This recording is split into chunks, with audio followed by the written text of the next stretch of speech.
Assalamualaikum warahmatullahi wabarakatuh. Selamat pagi teman-teman semua. Semoga kita selalu ada dalam keadaan sehat walafiat dan selalu ada dalam lindungan Allah. Langsung saja pada pertemuan kali ini kita akan membahas mengenai wawasan dasar pengelolaan peserta didik. Sebelumnya izin memperkenalkan diri. Kami dari kelas 4A kelompok 5 pengelolaan pendidikan yang beranggotakan saya sendiri, Asmiati, dengan NIM 11920700010 dan rekan saya Anggi Dwi Lestari dengan NIM 11920700007 dan Dwi Apriyadi Nugraha dengan NIM 11920700014. Pada pertemuan kali ini ada 4 pokok bahasan yang akan kami bahas. Yang pertama, konsep dasar pengelolaan peserta didik. Yang kedua, perencanaan peserta didik. Yang ketiga, penerimaan peserta didik. Dan yang terakhir, pengaturan orientasi, kehadiran, dan kedisiplinan peserta didik. Langsung saja, yang pertama ada konsep dasar pengelolaan peserta didik. Dalam konteks pendidikan di Indonesia, peserta didik memiliki beragam terminologi. Di antaranya ada siswa, murid, anak didik, pembelajar, subjek didik, warga belajar, dan santri. Menurut Undang-Undang Nomor 20 Tahun 2003 Ayat 4 Pasal 1 dinyatakan bahwa peserta didik adalah anggota masyarakat yang berusaha mengembangkan potensi diri melalui proses pembelajaran yang tersedia pada jalur, jenjang, dan jenis pendidikan tertentu. Sedangkan pengelolaan peserta didik yaitu suatu layanan yang memusatkan perhatian pada pengaturan, pengawasan, dan layanan peserta didik di luar kelas maupun di dalam kelas agar mampu mencapai tujuan pembelajaran yang berlangsung sejak peserta didik masuk sampai peserta didik lulus. Adapun tujuan dan fungsi pengelolaan peserta didik adalah sebagai wahana bagi peserta didik untuk mengembangkan diri secara optimal, baik dari segi individual, sosial, aspirasi, kebutuhan, dan segi potensi lainnya. Sedangkan tujuan khusus pengelolaan peserta didik yang pertama, meningkatkan pengetahuan, keterampilan, dan psikomotor peserta didik. Kedua, menyalurkan dan mengembangkan kemampuan umum, bakat, dan minat peserta didik. Yang ketiga, menyalurkan aspirasi, harapan, dan memenuhi kebutuhan peserta didik. Dan yang terakhir, peserta didik diharapkan dapat mencapai kebahagiaan dan kesejahteraan hidup, dapat belajar dengan baik, serta tercapai cita-cita. Sementara itu, prinsip-prinsip pengelolaan peserta didik diantaranya pengelolaan peserta didik dipandang sebagai bagian dari keseluruhan pengelolaan sekolah. Segala bentuk pengelolaan peserta didik harus ditujukan untuk mengemban misi pendidikan dalam rangka mendidik peserta didik. Yang ketiga, kegiatan pengelolaan peserta didik harus diupayakan untuk mempersatukan peserta didik yang mempunyai beragam latar belakang dan perbedaan. Yang keempat, kegiatan peserta didik haruslah dipandang sebagai upaya pengaturan terhadap bimbingan peserta didik. Kelima, kegiatan pengelolaan peserta didik harus mendorong dan memacu kemandirian peserta didik. Keenam, pengelolaan peserta didik harus fungsional bagi kehidupan peserta didik, baik di sekolah terlebih di masa yang akan datang. Dan yang terakhir, penyelenggaraan pengelolaan peserta didik mengakui karakteristik peserta didik antara lain intelektual, minat, bakat, kebutuhan pribadi, dan pengalaman serta keadaan fisik peserta didik. Selanjutnya, perencanaan peserta didik. Perencanaan merupakan langkah pertama dalam pengelolaan peserta didik, karena dengan adanya perencanaan, segala sesuatu akan dapat dipikirkan dengan matang. Perencanaan peserta didik adalah hal-hal yang harus dilakukan berkenaan dengan penerimaan sampai pelulusan peserta didik. Ada beberapa langkah yang harus dilakukan dalam perencanaan peserta didik. Yang pertama, analisis kebutuhan peserta didik. Analisis kebutuhan peserta didik dilakukan melalui sensus sekolah. Kegiatan ini bertujuan untuk mengumpulkan informasi mengenai anak usia sekolah di suatu daerah yang akan digunakan untuk merencanakan layanan terhadap peserta didik. Sedikitnya ada 3 data yang akan dijaring melalui sensus sekolah, yakni data identitas diri calon peserta didik, data identitas orang tua calon peserta didik, dan keterangan-keterangan mengenai lingkungan anak. Kedua, perencanaan rekrutmen peserta didik.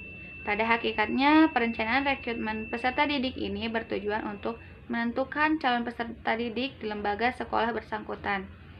Yang ketiga, perencanaan seleksi peserta didik.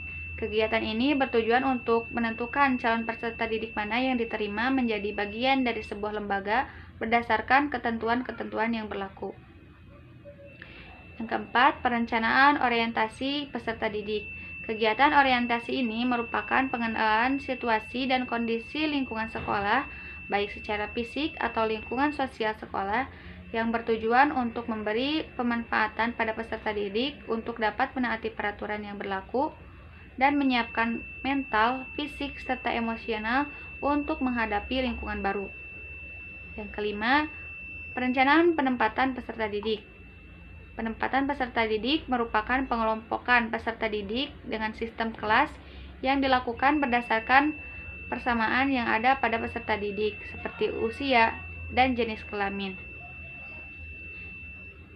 Keenam, ada pencatatan dan pelaporan. Kegiatan ini dilakukan sejak diterimanya peserta didik sampai meninggalkan sekolah.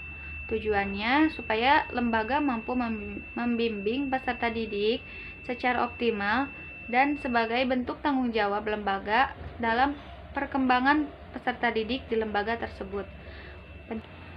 Pencatatan yang diperlukan yaitu data-data siswa berupa buku induk yang berisi pencatatan nomor induk dan data masuk peserta didik ke sekolah tersebut, buku klaper yaitu buku yang berisi pencatatan dari buku induk yang disusun sesuai abjad, daftar hadir untuk memeriksa kehadiran peserta didik selama proses kegiatan belajar berlangsung.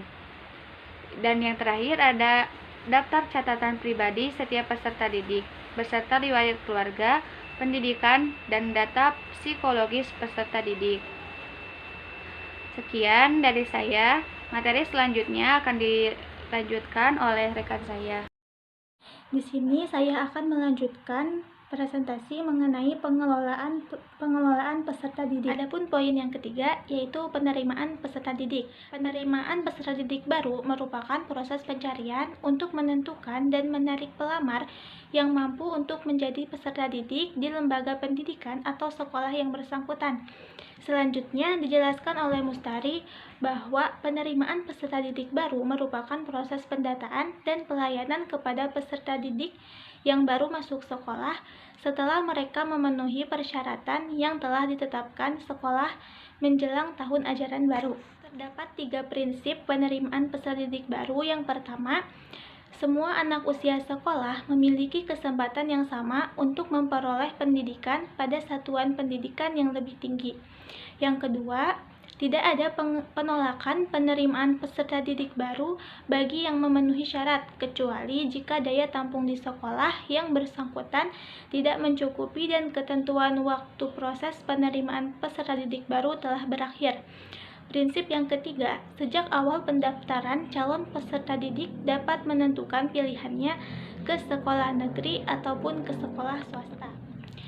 Selanjutnya, tujuan dari penerimaan peserta didik baru yaitu untuk memberikan layanan bagi anak usia sekolah atau lulusan untuk memasuki satuan pendidikan yang lebih tinggi secara tertib, terarah, dan berkualitas. Terdapat asas penerimaan peserta didik baru. Yang pertama yaitu objektif. Objektif artinya bahwa penerimaan peserta didik baru, baik peserta didik yang baru maupun yang maupun peserta didik pindahan harus memenuhi ketentuan umum yang telah ditetapkan. Yang kedua, transparan. Artinya, penerimaan peserta didik baru bersifat terbuka dan dapat diketahui oleh masyarakat termasuk orang tua peserta didik untuk menghindari penyimpangan-penyimpangan yang mungkin terjadi. Yang ketiga, akuntabel. Artinya bahwa penerimaan peserta didik baru dapat dipertanggungjawabkan kepada masyarakat baik prosedur maupun hasilnya. Yang keempat, tidak diskriminatif. Artinya bahwa penerimaan peserta didik baru tidak membedakan suku, agama, dan golongan kecuali sekolah dengan karakteristik yang tersendiri. Misalnya MI, MTS, dan MA yang siswanya harus beragama Islam. Yang kelima, kompetitif. Artinya penerimaan peserta didik baru dilakukan melalui seleksi berdasarkan kompetensi yang disyaratkan oleh satuan pendidikan tertentu. Sistem penerimaan peserta didik baru dapat dikelompokkan menjadi dua jenis, yaitu yang pertama, sistem promosi. Sistem promosi merupakan penerimaan peserta didik baru yang sebelumnya tanpa menggunakan seleksi. Peserta didik yang mendaftar sebagai peserta didik baru di suatu sekolah diterima semua begitu saja, karena mereka yang mendaftar menjadi peserta didik tidak ada yang ditolak. Sistem promosi ini biasanya berlaku pada sekolah-sekolah yang minat pendaftarannya kurang atau daya tampung yang ada cukup banyak namun pendaftaran masih belum mencapai target daya tampung. Yang kedua yaitu sistem seleksi.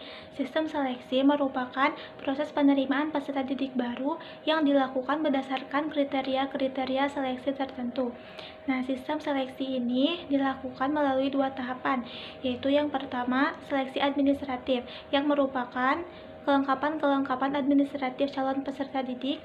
Jika calon peserta didik tidak dapat memenuhi kriteria persyaratan administratif, maka mereka tidak dapat mengikuti seleksi akademik. Yang kedua yaitu seleksi akademik. Seleksi akademik merupakan suatu aktivitas yang bermaksud untuk mengetahui kemampuan akademik calon peserta didik, yaitu apakah calon peserta didik yang diterima di suatu sekolah tersebut dapat memenuhi kemampuan persyaratan yang ditentukan ataukah tidak. Selanjutnya, terdapat kriteria penerimaan peserta didik. Kriteria penerimaan peserta didik ini merupakan patokan-patokan yang menentukan bisa atau tidaknya seseorang untuk diterima sebagai peserta didik. Yang pertama yaitu kriteria acuan patokan, yaitu suatu penerimaan peserta didik yang didasarkan atas patokan-patokan yang telah ditentukan sebelumnya. Dalam kriteria acuan patokan ini, sekolah lebih dahulu membuat patokan bagi calon peserta didik dengan kemampuan minimal setingkat dengan sekolah yang menerima peserta didik. Konsekuensi dari penerimaan peserta didik yang didasarkan pada kriteria acuan patokan ialah jika seluruh calon peserta didik yang mengikuti seleksi memenuhi patokan minimal yang ditentukan, maka peserta didik harus diterima semua. Yang kedua, kriteria acuan norma. Kriteria acuan norma yaitu penerimaan calon peserta didik yang didasarkan atas keseluruhan prestasi calon peserta didik yang mengikuti seleksi. Dalam hal ini, sekolah menerapkan kriteria penerimaan berdasarkan prestasi keseluruhan peserta didik. Keseluruhan prestasi peserta didik dijumlah, kemudian dicari rata-ratanya. Calon peserta didik yang nilainya di atas rata-rata digolongkan sebagai calon yang dapat diterima sebagai calon peserta didik. Sementara calon yang berada di bawah rata-rata termasuk peserta didik yang tidak diterima. Adapun kriteria yang ketiga yaitu kriteria yang didasarkan atas daya tampung sekolah. Sekolah dalam hal ini terlebih dahulu menentukan berapa jumlah daya tampungnya atau berapa jumlah peserta didik baru yang akan diterima. Kemudian setelah sekolah menentukan, sekolah meranking prestasi peserta didik mulai dari yang berprestasi paling tinggi hingga paling rendah. Jika ada di antara siswa yang sama rankingnya, maka mereka sama-sama berada di ranking kritis penerimaan. Maka dalam hal ini sekolah dapat mengambil kebijaksanaan lain melalui tes ulang atau siswa yang rankingnya sama tersebut. Atau dapat pula memilih di antara mereka dengan mengamati prestasi lainnya. Selanjutnya, Terdapat prosedur penerimaan peserta didik baru. Yang pertama yaitu pembentukan panitia. Nah, kegiatan pertama yang harus dilakukan saat penerimaan peserta didik baru yaitu membentuk panitia yang dilakukan oleh kepala sekolah. Panitia yang sudah dibentuk umumnya diformalkan dengan menggunakan surat keputusan atau SK dari kepala sekolah. Nah, susunan panitia penerimaan peserta didik baru yaitu sebagai berikut. Yang pertama ketua umum, yang kedua sekretaris, yang ketiga bendahara, yang keempat seksi kesekretariatan, yang kelima seksi pengumuman atau publikasi, yang keenam seksi pendaftaran, yang ketujuh seksi seleksi, dan yang terakhir seksi kepengawasan.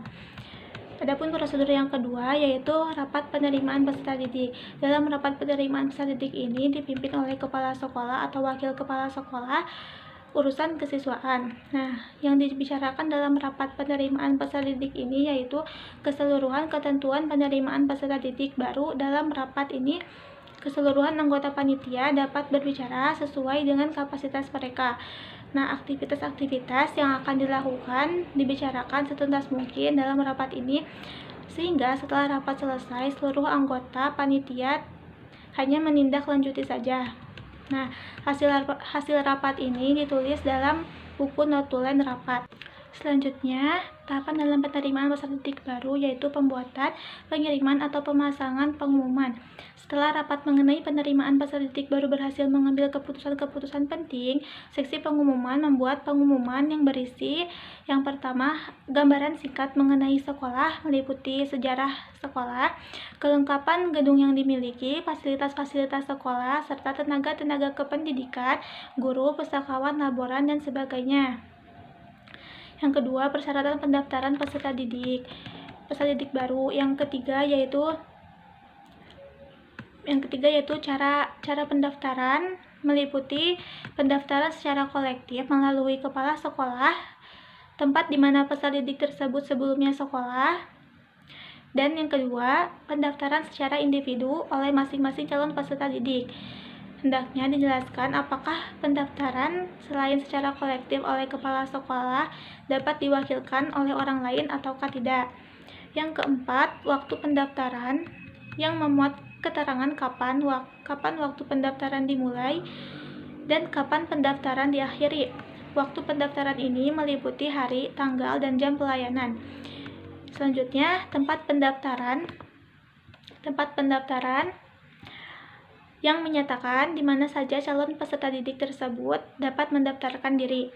Tempat pendaftaran ini disarankan agar berada di tempat yang mudah dijangkau oleh peserta didik.